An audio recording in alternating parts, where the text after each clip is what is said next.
Yes, sa mga kasama may hapon no.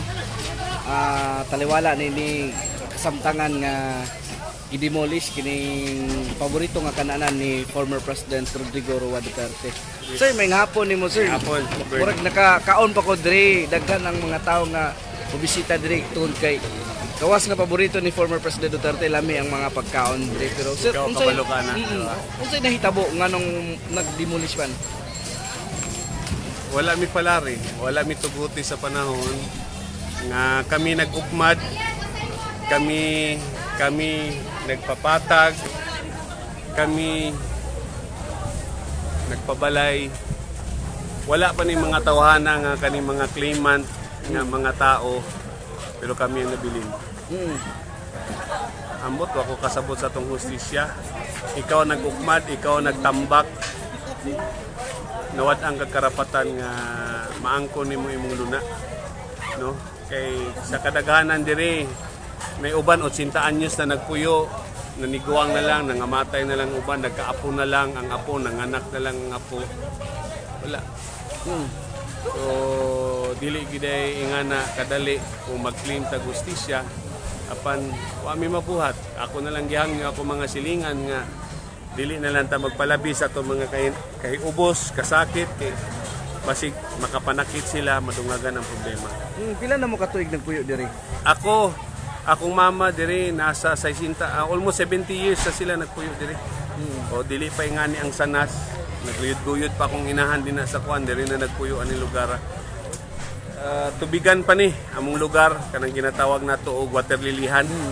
O swampy area pa ni siya, taytayan pa ng sulod. So mo gingon ako sa imuha nga kami nag-ukmad, kami nagtambak, kami nagpanimalay sa karong panahon nga kami ang nawadan. Pila mo ka mga residente diri? Sobragatos. Oo, so naluoy ko sa akong mga silingan. No, hangyo unta ko kay Mayor Baste ug tagaan lag tsansa ni ako mga silingan nga wala intay panimalay Mayor. Tabangin taon sa Mayor kay luoy po kayo labi na karong panahon nga ulan-ulan. Sakit kay pamalundong ng Mayor nga mawadag shelter. No, mawadag panimalay, mawadag bubong nga ilang kapuy-an. Muna nga ako nagdasig sila nga naningkamot mi nga musukol nga abi na mo makadaog mi sa among ginaangko na mong luna. O muna hangyo lang ko kay Mayor Baste no. Nga dili unta pasagdan ng mga silingan kay mga loyal ba ni sila panahon pa ni Mayor Duterte, Rodrigo Duterte nga sa kalisod ana agya pamutimbayayong sa mga Duterte. Ang lang ko sa atong amahan karon Mayor Baste tabangi taon daghan kay mga wapay panimalay. Inatunta nga matabangan sila nga di sila maulanan pag-abot panahon kay ipila ka adlaw ra baro nga siging ulan. Asa na ibutang o asa naman mo karon ang hana sanas asa na? Yes, actually no, regarding sa sanas na natin bagong location, hopefully by September ang sanas mabalhin na dito sa bago na tong pwesto sa Airport Bypass Road, Laverna. No, sa natay dakong luna dito nga dakong kaparkingan, dakong espasyo, dakong area na mas convenient pag yun sa inyo ha. Pag ipadayon na mo, ipasalig na mo, ipadayon na mo ang unsay naanda na mo nga among gipakaon sa inyo. Amo pag yun ang dungagan. No, in behalf sa atong Presidente Duterte, salamat kay sa panahon nga naami diri no. Kay sa unang panahon po dai sir, ako lang ibalik di ay nga ang nakatabang gid sa mua nga isa ka demolition po si Presidente. Mayor pa siya that time. So salamat kayo sa pila ka tuig na mo pagpuyo diri. Utang kabubuton ginamo na Mayor Presidente Rudy Duterte. Salamat. So muna pohon nga nanatay bagong pwesto, Airport Bypass Road, Laverna. Pohon, hopefully magpaibalo lang ko sa akong amigo no nga mag-open ta dito pohon. Wala na goal food bino kay kini man murag kuan siya ba legend na siya Yes. na gani mga vloggers nga Dagan sir, dagan. Muna sakit kayo sir kay dili lang kay memories ang mawala. Dili lang kay memories kumbaga ang among hinaguan sa among atong presidente nga Duterte nga na lang kadali nga inaglim. Nawada na mig panimalay, nawada na mig tindahan ni Digo nga yang ginakan-an. Maski unsa kapangit ang among tindahan, ginanihan gyud niya labi na ni BP Inday ginanihan gyud nila. So dako kay mi pasalamat nila no sa atong mga kusgan nga maayo nga leader no, sila BP Inday, Presidente Digong, nila Mayor Baste, nga nila labi na Senator Bongo, nila ni Atty. Torion, diri in town sila. So nalipay ko nga sa ikumpara sa mga mahalon nga mga pwesto, gidayigan gid nila o gi-appreciate nila mo pagkaon. Salamat. Sir, good luck sa bago na itong pwesto, Yes. no? Oh, nibitaon ta ka. Please magkakuan ka dito ha. Salamat kayo. Walan jud ko kapanawag sa inyo kayo. Ken! Ken! Bait kayo. Butan nung gunin na to kung nyagi, di ba? Nga, marag ka nga. Wala ko nang dala. Sino? Dey, karga na natin. Ay, kapitan dire, kapitan. Wala. Ikaw, Ikaw, ilang nung kapitan. Wala man dyan kung tayo klaro ang mga kapitan diri, mga tinuod. 2060 din dire. 2060. 2060. Relasyon. Yeah, sige. Mangipos. Ang dimulis na mo.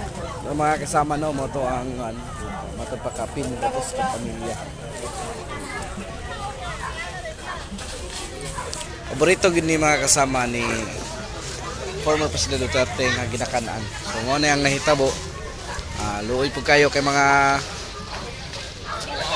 kasama no. Dugay na sila diri, 70, 80 na katuig nga nagpuyo ang ilang ginikanan.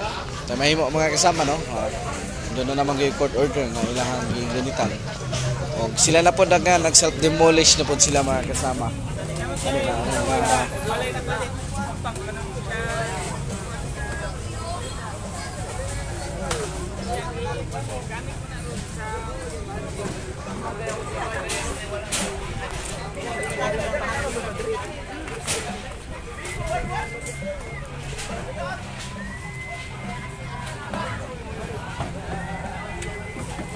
Ano mga kasama ang sitwasyon mo rin. O gilaot po no, matong ipan. Kabangon po ng mga residente, mga kasama.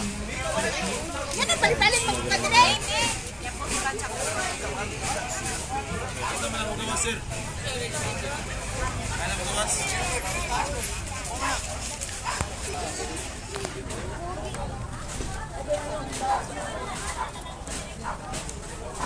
Sumo ni mga kasama mo gini ang paborito nga ginakauna ni former President Rodrigo Roa Duterte, hindi sanas kananan. Go! Sulod.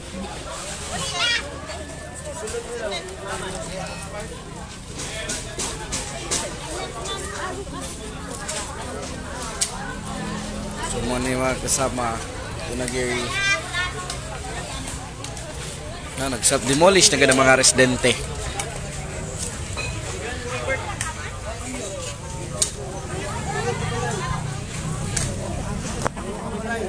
Dito, lahi na po dito. Aboy, wala kayo mo diri boss, taga diri po ka. Anong lagtaw Sir. Taga diri po ko sir. Pila naman katuig nagpuyo diri sir? Kasi na kami 63 Ha? ni. Ay uban 80 na daw katuig. Oh, nunood na, nangamatay na. Nangamatay na sir. Tunagi court order day ni gawas niya. Wa po ni kabalo kay ang mga opisyali sa may nakabaluan na. Karon naman ni nakabalo nga mao din ang naitabo. Amo karon mapuyo ma'am. Wala. Na wa maapil ang amo ah. Wala na ba? Na may portion nga wala maapil ang uban balay. Nga wala. Wala. Yes, Bless sa apil. Ginoo. Ako ning bana sir. Salamat sir. Napadito sir basi inyong ma-interview sir. Oh, pakita niyo.